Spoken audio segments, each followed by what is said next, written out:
HVAC 360, episode number 38, Mechanical Insulation.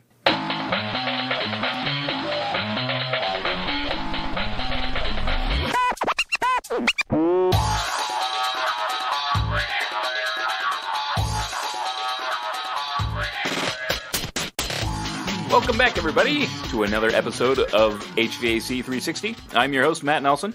This week, we are going to talk mechanical insulation. Now, I've tracked down a past president of the National Insulation Association, Mr. Ron King.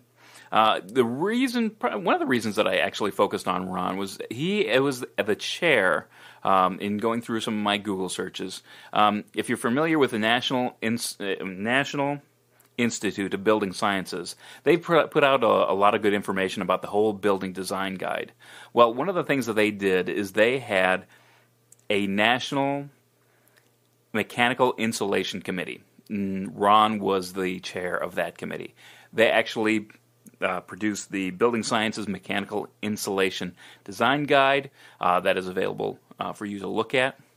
And so that's the reason why I chose Ron, and this should be an excellent interview. So without any more delay, let's cut to the tape. All right, we're talking with Ron King, the past president of the National Insulation Association. How are you doing today, Ron? Good morning. Good morning. Good to be with you today, man. Thank you very much. So tell me a little bit about your background as far as where you've been. I am a veteran of the commercial and industrial insulation industry, approaching almost 50 years in the industry. I've done everything basically from owned and operated my own small contracting business to a senior management position of a large national specialty contractor. I've been the president of an accessory manufacturer, and I recently retired as the chairman, president, and CEO of one of the nation's largest commercial and industrial insulation distributors. Throughout my career, I've been extremely involved in industry organizations. I've been a past president of the Southwest Insulation Contractors Association, a past president of the National Insulation Association, and also the World Insulation and Acoustical Congress. Currently, I am a full-time consultant to the National Insulation Association and sit on other boards and advisory positions in the industry across the country. Now, I guess with the National Insulation Association, what kind of is their goal? What's their charge?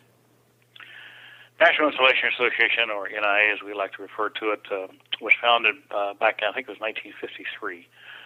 It's a Northern Virginia-based trade organization that represents what we refer to as the mechanical and specialty insulation industry.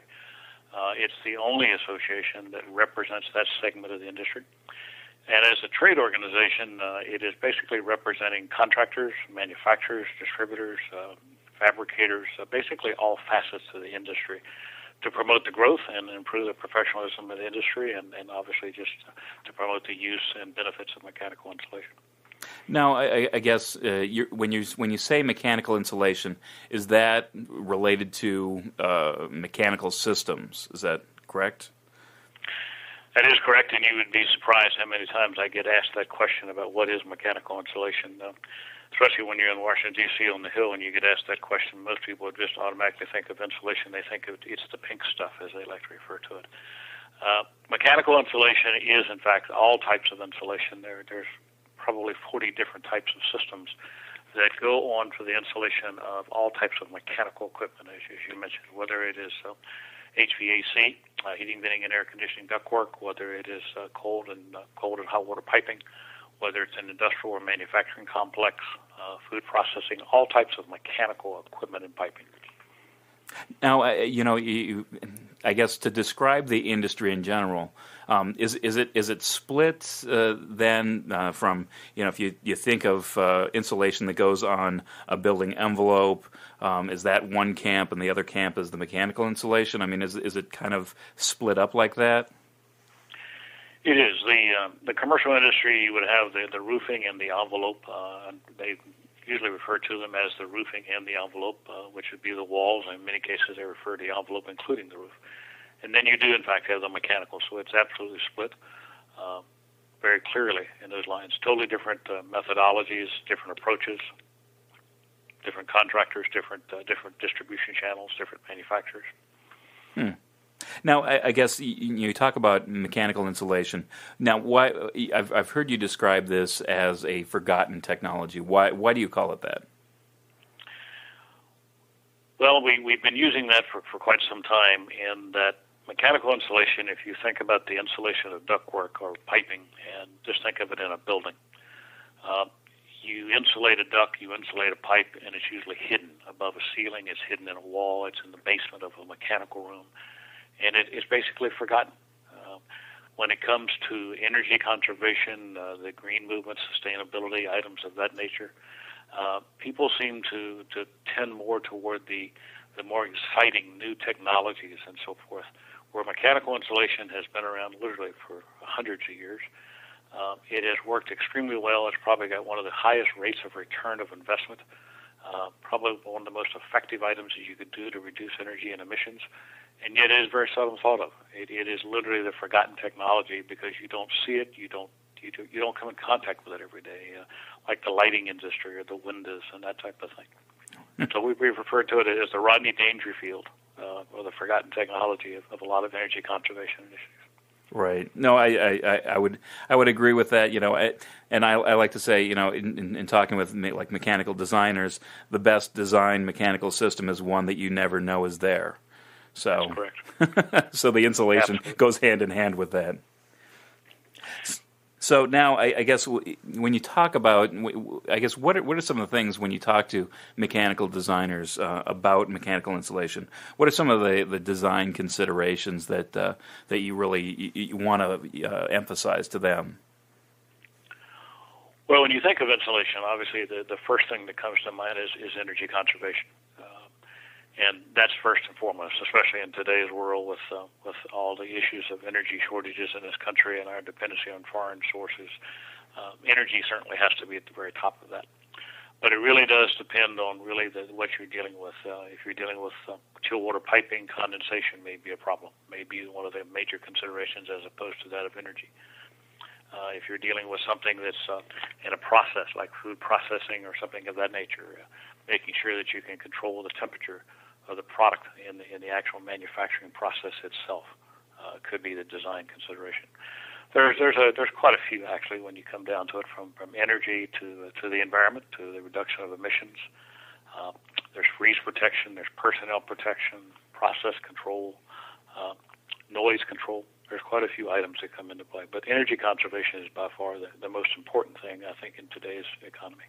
And I guess if you were to look at where designers fall short, what are some common mistakes? What may be like one or two items that you see are typically not done correctly? Oh boy, we could talk about this for the entire show. I think first and foremost is that the lack of knowledge that exists in the marketplace about mechanical insulation. It is literally taken for granted. It really is. I've done a lot of speaking over the years with mechanical engineering associations across the country, and I always like to ask the question, in your 4 years and a graduate degree for a mechanical engineer, how many hours did you spend on thermal insulation? Not thermal dynamics, but thermal insulation. And it's always interesting to me that the highest number I've heard so far is 1 hour. And then when you get into the design phase, you automatically just start turning to basically guide specifications or to guide standards like ASHRAE 90.1 is, for instance, for insulation. A great guide, no question about it at all, but like most guides and most specifications, they are minimum levels. And so you automatically turn to that, and you're specifying things in accordance with those standards, which is by far the better thing to do than to guess. No question about that at all. But you're only then looking at one aspect. You're not looking at the entire project, whether it be is the insulation going to be in a high abuse area? Is it going to be in an area that possibly could be subject to corrosion under the insulation? So you have to look at the entire system. And this lack of knowledge, this deficit understanding is certainly, I think, one of the biggest problems that exist in today's marketplace. Mm-hmm. Because there are so many manufacturers, and each one of them has a great product line and a great system. Obviously, if you talk to any of them, they think they've got the best one in the country. But sometimes they only talk about their systems, and again, because of lack of knowledge, people will take knowledge from one system and to try to apply it to another system, and that doesn't always work. Right. So it's really a application. A lot of mistakes are based on the application of the insulation. Yes, they did. And I find it interesting. Knowing that you go through the specs for mechanical insulation. And as an engineer, you might think of just generally think about it could be these two types of mechanical insulation, and then you worry about the thickness. It's really, you don't give it a lot of thought a lot of times, and it's like one of those things that it's the Ron Popeil. You set it and forget it. You just say, okay, well, this is what I've been doing for the longest time. This is what I'm going to be doing on a go forward basis, and you don't really check back and to make sure that those choices were the right choices. Well, as we often say, that the system keeps working if the insulation is not working properly. One of the examples I always like to give is just think of the air conditioning. If you have air conditioning ducts in your home, which I'm sure you do, mm-hmm. if there's a hole in the insulation, or if a piece of the insulation is torn off of the sheet metal duct, the system still works. You still get hot air or cold air. It's not efficient. Certainly it's costing you money, but the system works.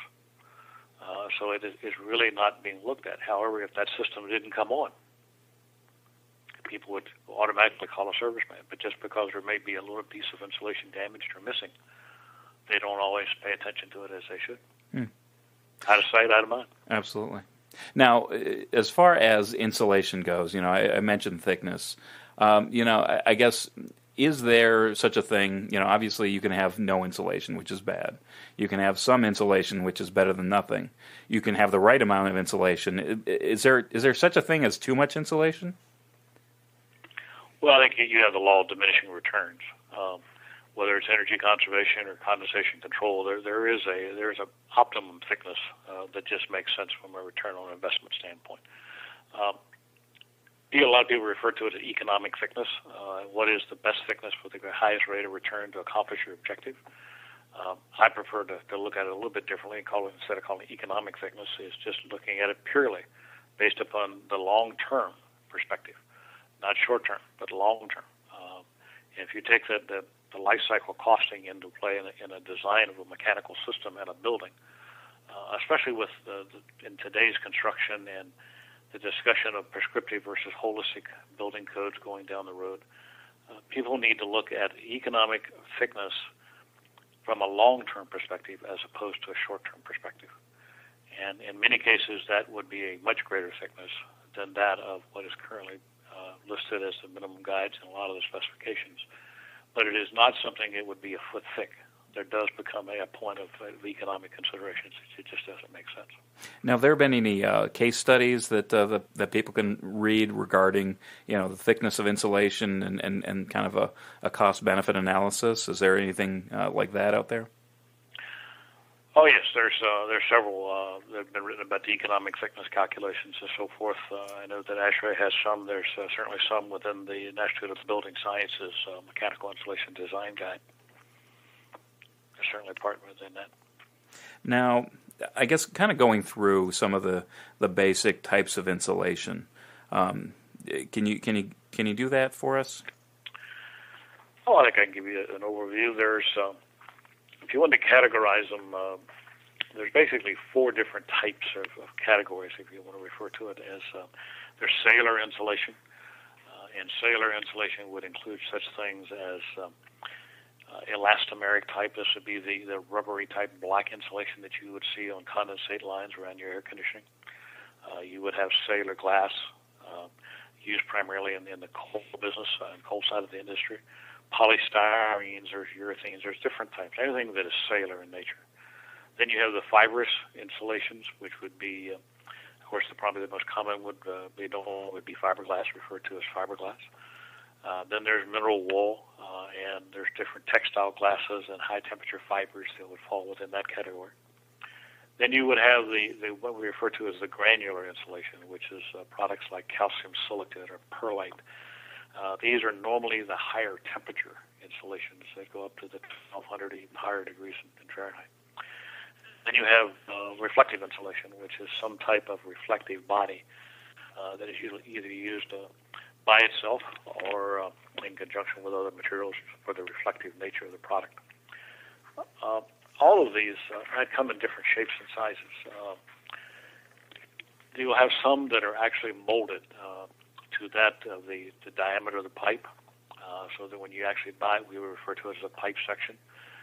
You literally, this is oversimplification, but you clamp it around a pipe, 2 half sections. You put it around a pipe. There are others that come in block form, and then you have to take those blocks and you laminate them together, and you're able then to fabricate from that a pipe section or a piece of insulation that would fit the head of a piece of equipment or to go around a pump, that type of thing. Then you have a combination of all of these various materials that are put together with other materials to form different systems, like in Europe they call them pillows, flexible insulation covers that you can literally just wrap around like a pillow, that you wrap around a valve or a flange and things of that nature. So they come in all shapes and sizes, and as I said, I think if you really counted them all up, there's probably all 40 different core type insulation materials that are utilized in industry. Wow, that's quite a few. It really is. That's also part of the problem with deficit understanding. It's a lot of the products can be used in the same application, but again, you have to have the knowledge to pick first of all what's the for the application temperature, which ones will fit, and then you have to go through the systematic list of abuse resistance. Is it going to be an area of high usage, high contact from human nature, subject to the damage, that type of thing. Mm-hmm. High humidity areas, that type. So you have to go through quite a list to determine which one is probably the best material system for you to use. Right. Now, and you also, I guess insulation typically is one part of what you take a look at. Obviously, if it was, and I say this kind of in your abuse or exposure type of situations where it's not above a ceiling, it's actually up on a roof, or where somebody might be stepping on it, or it might be exposed to rain or something like that. Then you get into another category of, I guess, protective devices. I guess you could call it. What sort of, I guess, variety do you have there as far as shields and flexible coverings? Well, there's two probably the most common ones that are utilized is aluminum jacketing that is put over top. That's primarily used more in the industrial segment than on the commercial side. And on the commercial side, which would be buildings, schools, hospitals, things of that nature, you would have primarily what is referred to as PVC jacketing, polyvinyl chloride jacketing. It's a plastic jacketing that goes over top of it that's usually white in color, but it comes in different colors, and it's much easier to be cleaned than that of many aluminum or stainless steel finishes. But you also have, depending on the application, besides the metal jacketing and or the PVC jacketing, you have different laminates and fabrics that can be utilized over the insulation also. In many cases, they are actually installed over the insulation first, especially on below ambient applications, and then those are actually protected then by the metal jacketing or the PVC. It's a vapor barrier, if you will, or a weather barrier in finishes. Mm-hmm.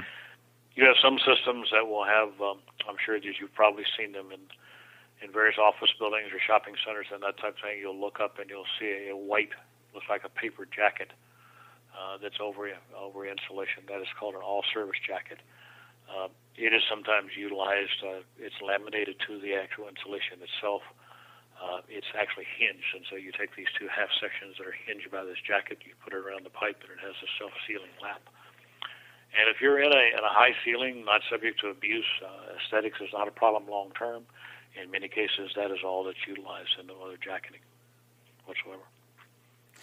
But if it's exposed outside, you have to have some type of protection over it, or ultimately you're going to have a problem. Right. Now, when you get into the design of these systems, I guess the one thing that I just point out to people, a lot of times when you're dealing with insulation over ductwork, a lot of times there isn't there might be some I don't know if it's not care, or there might be some discrepancy whether or not, balancing valves or the balancing dampers are covered over, or there's certain testing ports that the balancer needs access to. I guess sometimes, when you talk about the construction aspect of it, there's certain things like that do get missed sometimes.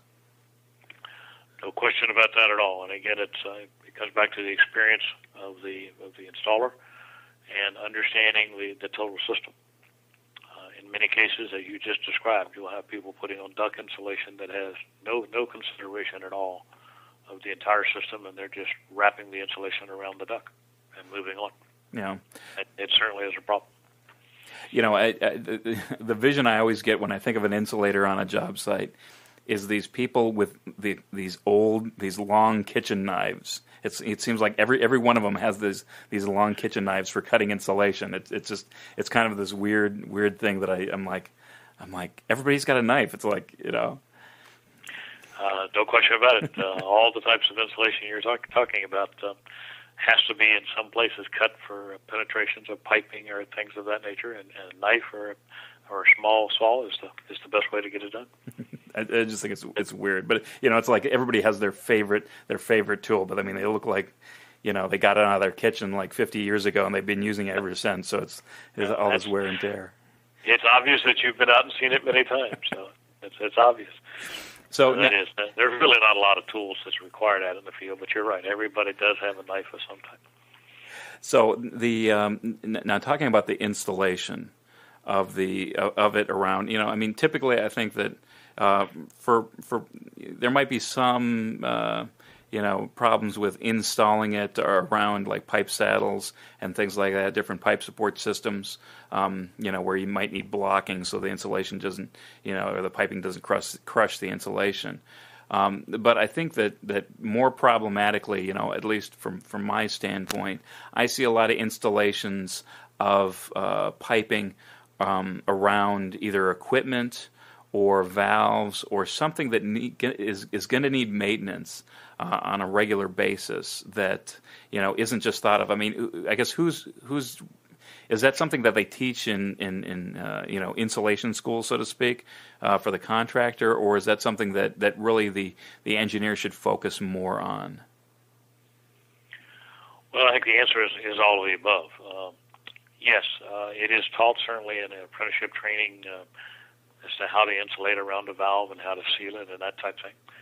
But again, I want to come back just a moment, if I've made to the deficit understanding. When you install insulation around a valve or a flange, piece of equipment, a pipe support penetration of any type, especially if you're in a high humid area or if you're outside exposed to weather, when you have those type of situations and it is not properly sealed and water is subject to water infiltration, you're going to have a problem.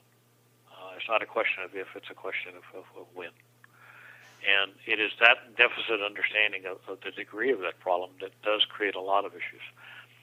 Even if it is installed properly, which in many cases it is not, then if something were to occur, that seal would be broken, the facility owner and so forth has to understand that they have to get to that further quickly, or ultimately they're going to have a problem at a much faster pace than they'd expected. But the engineer, as you mentioned, in many cases, they don't take into consideration the insulation as they should. They're putting pipes too close together, and then they specify insulation thicknesses that you can't get around the pipe. They're looking at valves and flanges, and they're not insulating them because of potential accessibility in the future. But yet with removable insulation covers and the technologies that are out there today, combined with the energy costs today, there's just really no reason not to insulate valves and flanges and pumps and things of that nature. Your return on investment is certainly there. But you have to have that knowledge base by which to understand that design.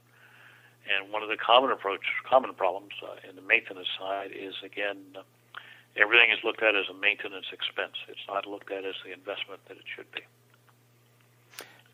Absolutely. No, and I would agree to that. No, I guess, would it be better to, from an engineering standpoint, to specify something that can be easily removed rather than relying on maybe a detail saying, okay, and I think that my prime example is, you have a chilled water pump and you have a strainer that you need to clean on a periodic basis. So you need to be able to remove a piece of that.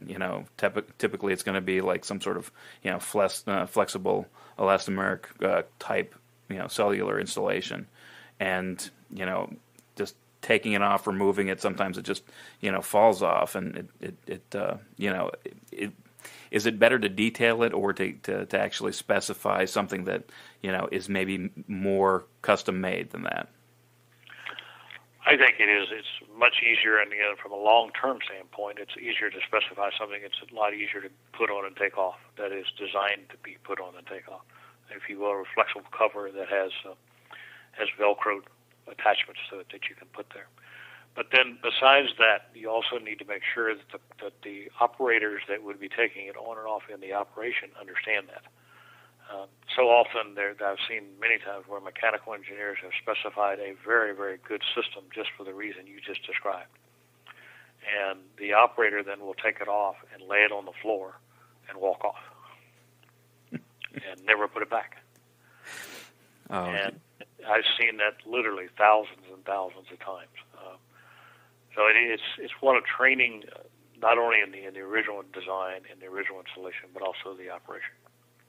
Wow. But there's a psychological thing in the industry that you don't insulate items that do have potential accessibility.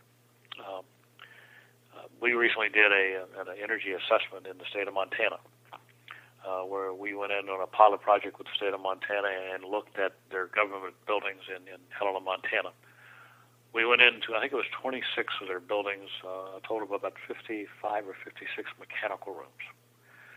The state has done a phenomenal job, just a phenomenal job in maintaining their insulation systems over the years. They really have. But through that process, they were absolutely amazed when we came out. There were 3,500 items that had been identified that were uninsulated or damaged. And most of them were flanges, valves, pumps, and that nature that had never been insulated because they were worried about accessibility, even though that may not happen but every 4 or 5 years. The return on investment for that was 4.1 years. Wow. And I don't know about you, but in today, 4.1 year return on your investment is not bad. And in a commercial building, that's hot water piping, low pressure steam. That's pretty good return on investment. So it's how you look at it. It's that mindset. So now, when you talk about insulation, you pointed it out there a little bit, but does insulation have a service life? I mean, most of the equipment's, it says, okay, you're going to have a compressor that lasts 15 years, you're going to have, a fan that lasts, 20. What's the service life of insulation? The service life is actually indefinite if it's put on properly and maintained. All insulations do have some thermal degradation just because of the aging process itself, but as far as being effective insulation over time, the life is indefinite if you really do maintain it and take care of it, if it's not damaged. So unfortunately, again, it's the damage issue that normally shortens the life. Okay, so now I guess what are some of the, if you're an operator and you're saying, okay, what happens if a section of pipe gets wet for whatever reason? There's a roof leak or something like that. What happens? Should you dry it out? Should you replace it? I mean, should you? I guess what's the proper treatment of that? Well, first of all, I think that you've got to appreciate that water and insulation do not go together at all. We often refer to that as moisture or water is insulation's enemy number one, public enemy number one. There are certain insulations, depending on the service conditions. If you're operating in a very high pressure steam up in 350 and so degrees, and water gets in, obviously the insulation may dry out. You could lose some thermal efficiency of that, but you've got to stop the entrance of water and you've got to allow it to dry out, and that's usually a problem. If water's gotten in and you're going to seal it so that no additional water gets in, how do you dry that insulation out first if it's exposed? outside. So it's an issue where it's probably the best example would be to go in and to replace that section or a couple sections around it so that you are starting with dry insulation at the very beginning. If it is a system that is not higher temperature and it is lower ambient temperatures and water gets in, then that water can migrate throughout the insulation much greater than that one area where it got in. And especially in a cold system or below ambient system, you always have the moisture or the vapor drive always trying to go from the hot side to the cold side. And if water gets into that insulation and does get down to that substrate, which in most cases is the steel pipe, depending on the insulation, depending on the contaminants that may be in that water and so forth, could you end up with corrosion under insulation? Yes. Insulation itself does not cause corrosion. It does not. But could some of the contaminants within the actual moisture itself mixed with some of the potential chlorides in insulation maybe accelerate corrosion? Yes, no question about that at all. But and we could talk about many examples, but the common denominator here is water, moisture. So the safe situation is always to get the wet insulation off and to replace it, whether it's below ambient or above ambient conditions.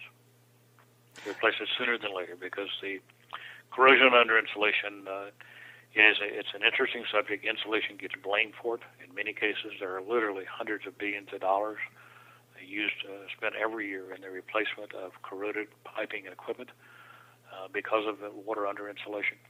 Insulation gets blamed. That is unfair.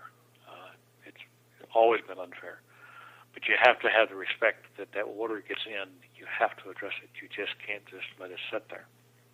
And it's always amazing when I hear a facility owner say, I was really surprised that we found corrosion under insulation.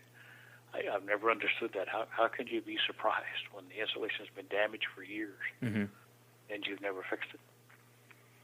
So to add a long story to answer your question, my recommendation is always when you get insulation that is wet, it's best to go in and replace that insulation, and don't just replace the 6 inches around it. Make sure that it is not propagated out to a greater distance.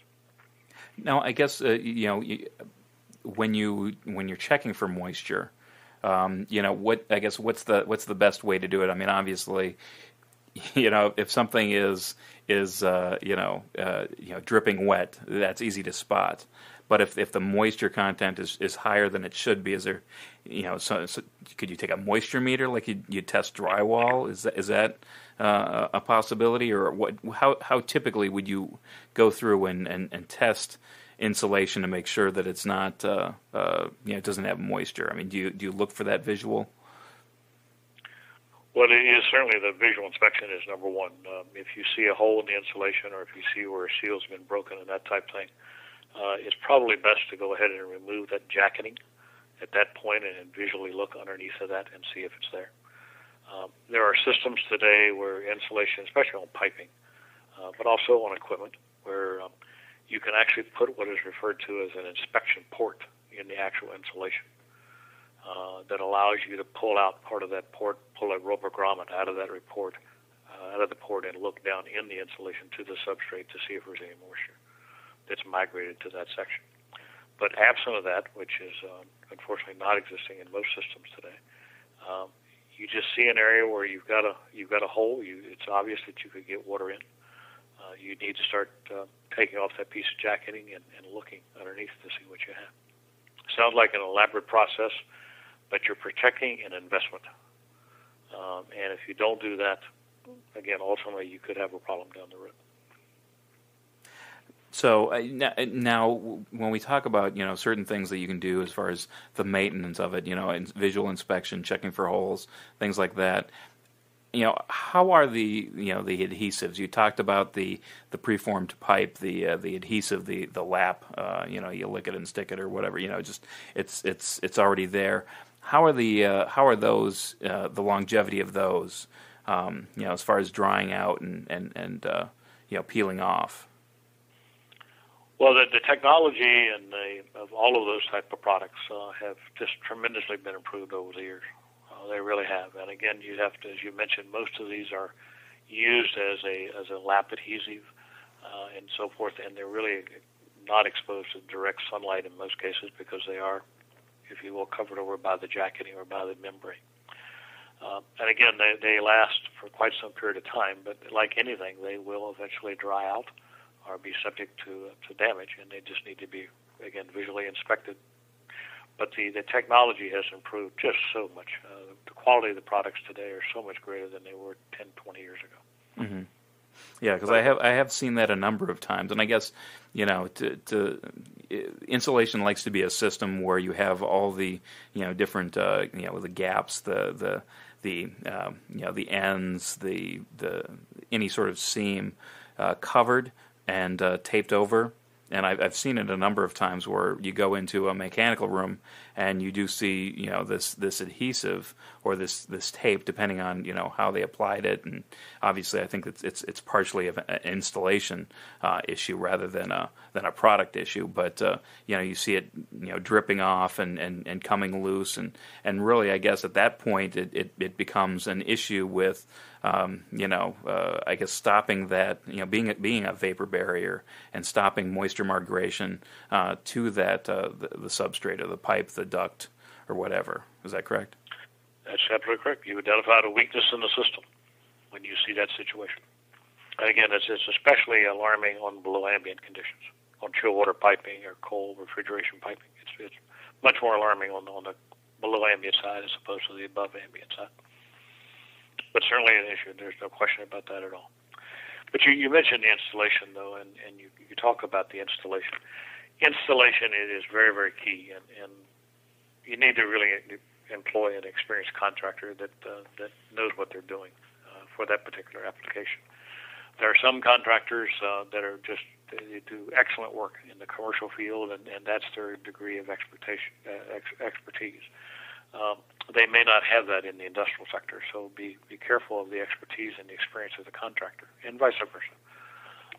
There are so many people or companies that install insulation as part of their business as opposed to specializing in that business. And as a result of that, you do have a lot of faulty applications that unfortunately the problems do not appear immediately. They appear later on, and that's a problem. So employing an experienced and well-recognized successful contractor and the people that he has is much better. Now, so we've talked a number of times about this knowledge gap. What are some of the things that the NIA is doing to address that? Well, there's many different things that are out there. First, I would really recommend that everyone go to the National Institute of Building Sciences, what is referred to as the Whole Building Design Guide. Within that guide, there is the Mechanical Insulation Design Guide. And that particular guide, whether you're an experienced professional or whether you're a novice, it will take you through basically all parts of the system, from design considerations, both objectives and other considerations. It'll take you through the materials, the systems, what are the attributes of those systems, how to look at it, some of the installation tips. It's all done generically. It is purely a generic situation. It has within it energy calculators, online energy calculators, calculators for personnel protection, for condensation control. So even if you're not a mechanical engineer that's used to doing some of these simple calculators will certainly help you get there. When it will talk about an ASHRAE standard or other standards, it gives you a direct portal. It's a link that you can get directly to those organizations and then come right back to the guide. It is absolutely one of the best resources out there for the mechanical insulation. From a novice position or a refresher, we've just released, as a matter of fact, with the Department of Energy, some e-learning modules that's actually online right now. They just went online this last week, which will take you through a course, if you will, of 5 different modules, from talking about the benefits of insulation, some of the basic science and technology. Again, it'll get into some of the design considerations and objectives, some of the maintenance issues related to mechanical insulation, everything that we've talked about today. And they have just been released. That's part of the National Training Education Resource website of the Department of Energy. And you can get to all of those, as a matter of fact, through our website, to insulation.org, which is the National Insulation Association website, and can link you to every one of those. At the same time, we're out every day, I think, with different organizations around the United States, again, at various chapter meetings, annual meetings, with publications, constantly talking about many of the things we talked about today. Just how to look at mechanical insulation differently, some of the pitfalls, how the return on investment can be calculated and unappreciated today.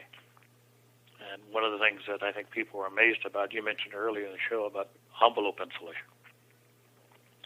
When you're talking about a return on investment and energy, when you look at an envelope, all energy is basically a calculation of return on investment is going to be a temperature differential. So inside of your home or office, you're going to be at 68 or 72 degrees, and outside you're going to be maybe at 0 or at 100 degrees, depending on where you are. So that temperature differential is, 30, 60, 80 degrees between the exterior and the interior. When you talk about mechanical insulation, even in just talk domestic hot water piping, that pipe's at 140 degrees, water inside of it. And now you're in a house, or you're outside even in a situation. So the temperature differential on mechanical insulation systems is much greater than that of an envelope. So the potential return on investment by looking at mechanical insulation differently is just tremendously a different world.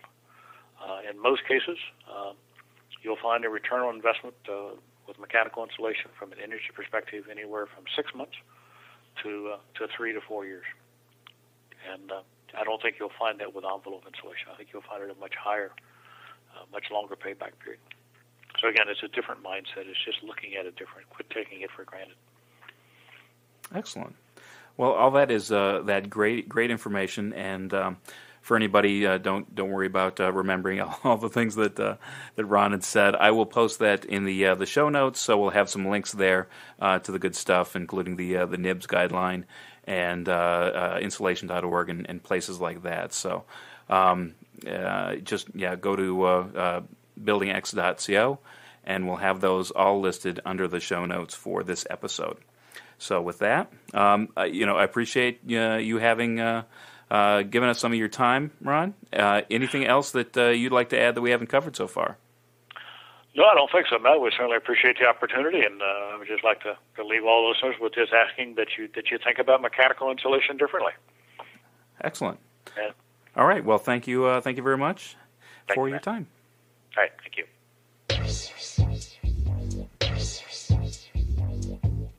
All right, and we're back. Again, much thanks to Ron King for taking the time out to talk with us. It's one of those things that is this.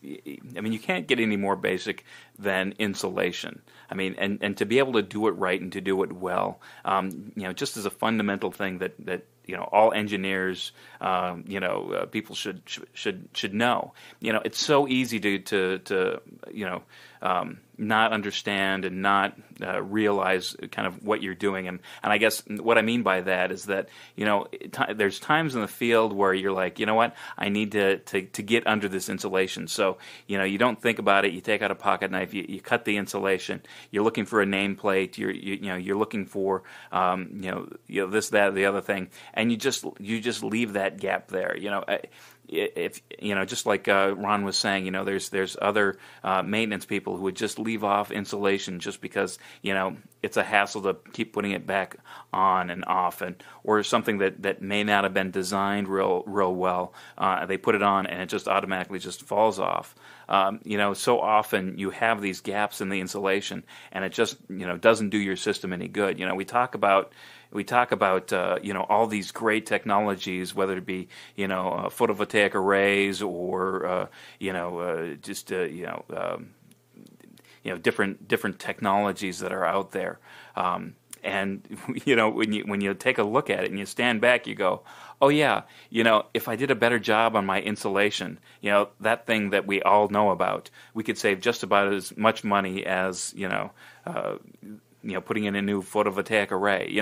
It really, I think in some cases, it might equate to that. You really get back to, what we talked about with net zero buildings and just kind of doing some things fundamentally right and fundamentally well. And, you really reduce the energy consumption in your building. There's so many things that it just steamrolls.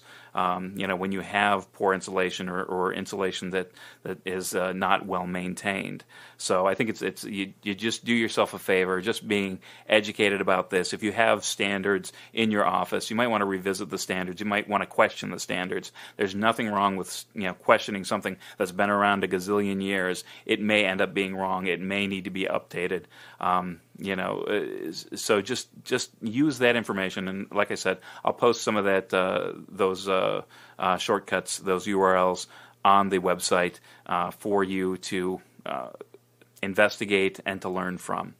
So with that, I think we're going to wrap it up. Remember, if you want to have any show suggestions, you can always shoot me an email at matt@buildingx.co.